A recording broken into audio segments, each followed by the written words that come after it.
Shalom, salam sejahtera bagi Bapak Ibu, Saudara-saudara, anak-anak yang dikasihi oleh Tuhan Yesus Kristus.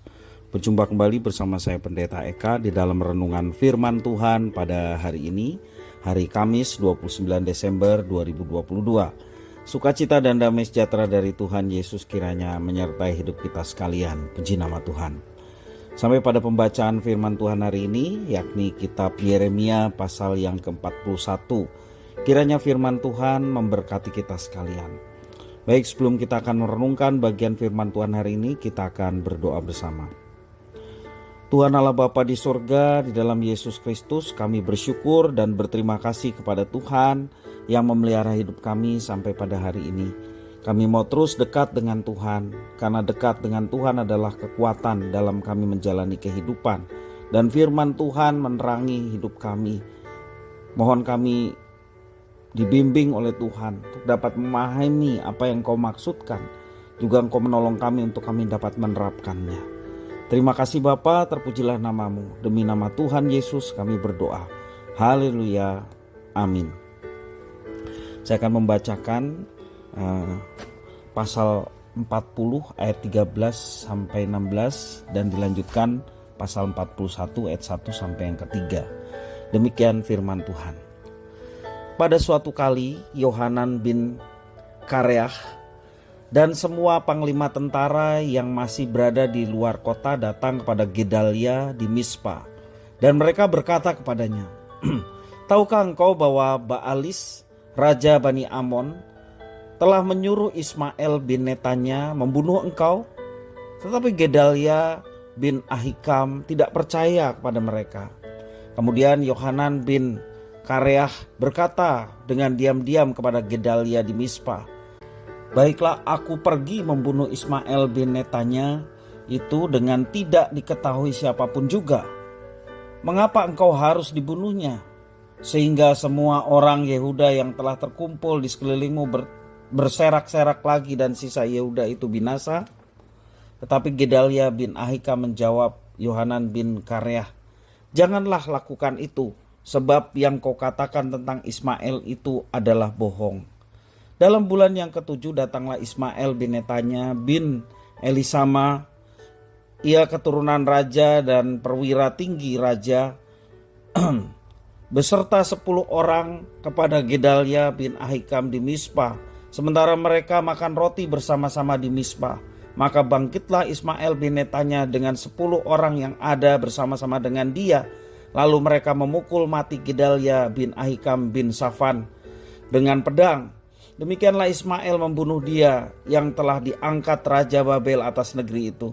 Juga semua orang Yehuda yang ada bersama-sama dengan Gedalia di Mispa dan orang-orang Kasdim, yakni prajurit yang terdapat di sana, dipukul mati oleh Ismail. Bapak Ibu, saudara-saudara yang dikasihi oleh Tuhan Yesus Kristus, di dalam perikop pembacaan firman Tuhan hari ini memperlihatkan situasi kacau setelah kerajaan Yehuda secara praktis musnah karena telah dijadikan salah satu provinsi dari kerajaan Babel. Nubuat Yeremia telah menjadi kenyataan. Mereka tidak dapat lari dari penjajahan dan pembuangan ke Babel. Sebenarnya dengan sikap Yeremia memilih tinggal bersama dengan umat tersisa di Yerusalem, itu menunjukkan bahwa umat yang tersisa di Yerusalem pun ada di dalam belas kasihan Tuhan.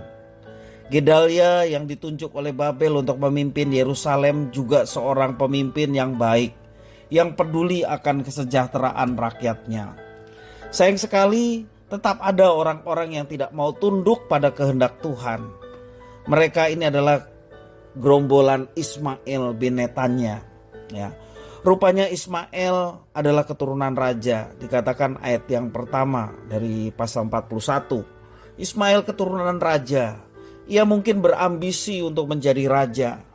Maka secara diam-diam ia bersekutu dengan Bani Amon untuk melawan dan memberontak kepada Babel yang pada waktu itu di Yehuda dipimpin oleh Gedalia. Secara licik Ismail membunuh Gedalia dan para pengikutnya. Bahkan kemudian dengan keji ia membantai sekelompok orang Israel dari Sikem yang tidak tahu apa-apa. Itu di dalam ayat yang ke-15 ya. Dikatakan ia membunuh orang-orang Yehuda, orang-orang Israel yang ada di Sikem yang tidak ngerti apa-apa. Namun pada akhirnya Ismail harus lari mengungsi ke negeri Amon ya, dan tidak bisa melakukan apa-apa lagi. Bapak Ibu saudara-saudara yang dikasihi oleh Tuhan, akibat dari pemberontakan Ismail, seluruh Yerusalem terancam oleh pembalasan Babel ya. Penduduk Yerusalem memiliki alasan untuk takut karena Gedalia adalah pemimpin yang diangkat oleh Babel. Oleh karena itu, di bawah kepemimpinan Yohanan, mereka bersiap-siap untuk melarikan diri ke Mesir, salah satu musuh Babel, dan pernah menjadi sekutu Yehuda untuk melawan Babel. Kasih setia Tuhan sebenarnya tidak pernah ditarik dari umatnya. Namun sayangnya ada saja dari umat Tuhan yang tetap bebal dan tidak mau belajar dari kesalahan. Bahkan tetap tidak mau tunduk dan taat pada kehendak Tuhan. Dan ketidaktaatan apalagi disertai dengan pemberontakan, melawan apa yang dikehendaki oleh Tuhan, tidak akan pernah menghasilkan apa-apa selain daripada penderitaan dan bahkan hukuman yang lebih keras. Bapak Ibu saudara-saudara, dari peristiwa Ismail yang memberontak melawan kehendak Allah, kiranya kita belajar untuk tidak mengeraskan hati kita untuk memberontak dari kehendak Tuhan. Dan kita percaya ketika kita tunduk pada apa yang dikehendaki oleh Tuhan, kasih karunia Tuhan, kasih setia Tuhan selalu menyertai. Dan tentunya ketika kita mengalami penyertaan Tuhan, pada akhirnya Tuhan akan menyatakan kebaikan itu. Bapak Ibu saudara-saudara yang dikasihi oleh Tuhan, apapun keadaan kita, apapun kondisi kita, mari kita tetap bersandar kepada Tuhan. Jangan kita terpengaruh dengan orang yang berusaha untuk mengambil alih hati kita dan melakukan satu tindakan yang memberontak terhadap Tuhan.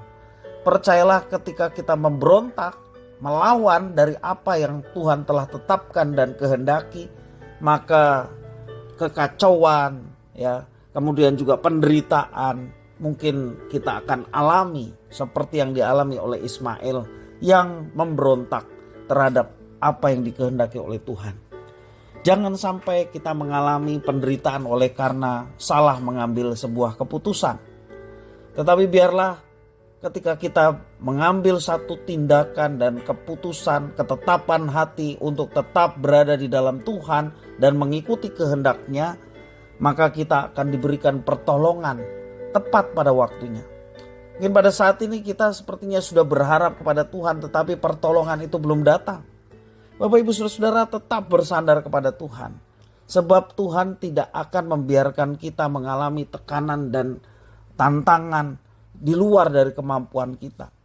Dan pada saat kita menjalani itu dan ketika kita bersandar kepadanya, maka Tuhan mensupport kita dengan kekuatan, keteguhan iman, sampai pada akhirnya kita boleh melihat kebaikan Tuhan yang Tuhan telah rancangkan itu betul-betul kita alami tepat pada waktunya Tuhan.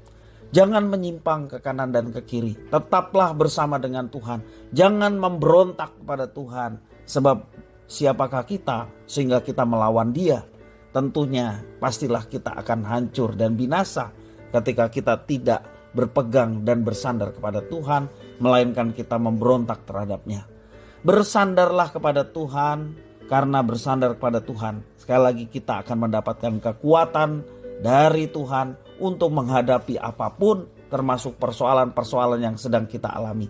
Dan percayalah, segala perkara dapat kutanggung di dalam Tuhan yang memberikan kekuatan kepada kita, sehingga kita mampu melewatinya bersama dengan Tuhan. Kiranya firman Tuhan memberkati kita sekalian. Kita berdoa. Tuhan Bapa di sorga, di dalam Yesus Kristus, kami mengucapkan syukur dan terima kasih kepada Tuhan yang memberkati kami dengan firman Tuhan. Kami mau terus belajar mencari kehendak Tuhan dan mengikuti kehendak Tuhan. Jangan biarkan kami menjadi pemberontak-pemberontak. Oleh karena ambisi dan keinginan kami melawan kehendak Tuhan, melawan firman Tuhan, tidak mau tunduk pada firman-Mu, tetapi melawan. Kami mohon pengampunan tak kala kami berada dalam posisi melawan Tuhan. Kalau kami masih ada dan masih baik-baik saja, Tuhan masih memberi kesempatan kepada kami untuk bertobat dan berbalik kepada Tuhan. Kami mau bertobat, mengakui segala kejahatan kami dan berbalik kepada Tuhan. Dan mau hidup sesuai dengan apa yang Tuhan kehendaki. Dan kami percaya bahwa ada Tuhan yang selalu menyertai dan mendatangkan yang baik tepat pada waktunya.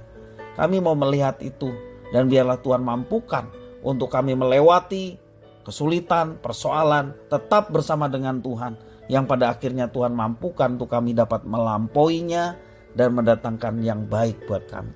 Terima kasih Tuhan atas firman-Mu, demi nama Tuhan Yesus Kristus kami sudah berdoa. Haleluya. Amin.